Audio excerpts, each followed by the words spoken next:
प्यारा इस्लाम नसीहत की बातें चैनल के नाजरीन अस्सलामु अलैकुम वरहमतुल्लाहि वबरकातुहू। प्यारे इस्लामी भाइयों, हमारी बात चल रही है नसीहत की बात, और नसीहत की बात में आज हम बात करने वाले हैं उन भाइयों के ताल्लुक़ से जो हमारे मुसलमान भाई दुकानें चलाते हैं। कोई कपड़े की दुकान कर रखा है, कोई जूते की दुकान कर रखा है, कोई दीगर सामान की दुकान कर रखा है, लेकिन दुकान चलाने के बाद, दिन भर अच्छी सेल करने के बाद, दिन भर अच्छा खासा सामान बेचने के बाद उनका कहना यही होता है कि जब हम हिसाब किताब लगाते हैं तो हमें फ़ायदा नहीं बल्कि नुकसान दिखाई देता है। तो आइए आज हम ये दुकान के फ़ायदे के ताल्लुक़ से ही बात करेंगे, और इंशाल्लाह आपको कुछ पढ़ने का नहीं देंगे, कोई मेहनत व मशक्क़त का नहीं देंगे, बस सिर्फ एक तरीका बताएंगे जिस तरीके से इंशाल्लाह ये आप अपनी दुकान की बरकत वापस ला सकते हैं।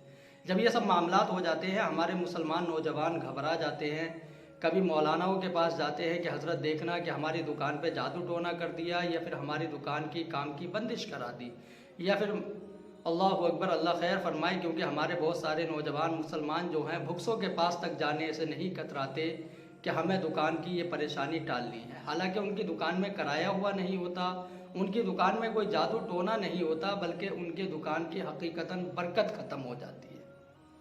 और ये बरकत अगर आप इसको समझ लेंगे, इंशाल्लाह आप इस तरीके से न मौलानाओं के पास भागेंगे, न पीरों फ़कीरों के पास भागेंगे, ना इंशाल्लाह आप भुक्सों के पास जाएंगे, जिनके पास जाने से बसा औकात इंसान जो है शिर्क तक चला जाता है। तो सबसे पहले तो आप ये समझ लें ये बरकत ख़त्म कैसे होती है।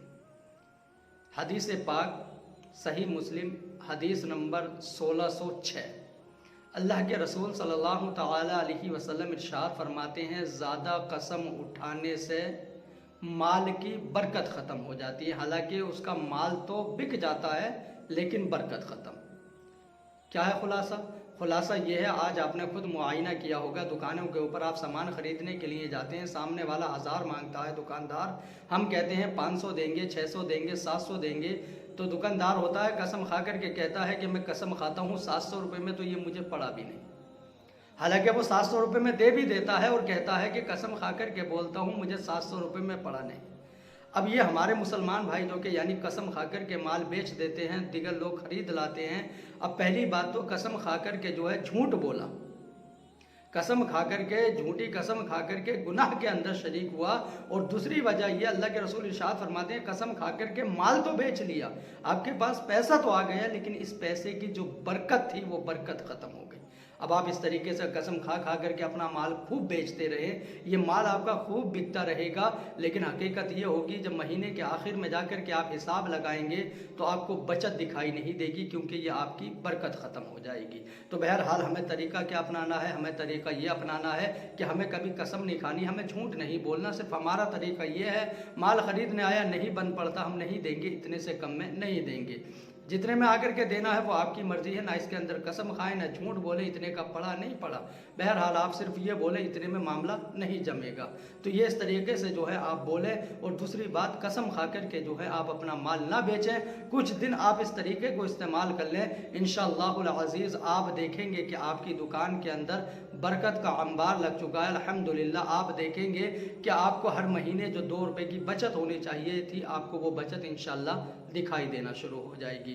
तो आप भी इस हदीस पर अमल करें। और जो मुसलमान भाई इस तरीके की परेशानियों की शिकायत किया करते हैं कि दुकान में खूब माल बेचते लेकिन बचता कुछ नहीं, उन तक भी इस वीडियो को जो है सदका जारिया समझ करके भेजें, ताकि वो भाई भी वीडियो सुने, वीडियो देखें, और देखने के बाद हदीस पर अमल करते हुए अपनी ख़रीदो फ़रोख्त करें, हदीस पर अमल करते हुए अपनी दुकान के अंदर अपना काम चलाएं। इंशाअल्लाह वो भी बरकत की फिर शिकायत नहीं करेंगे, उन्हें भी फ़ायदा होगा।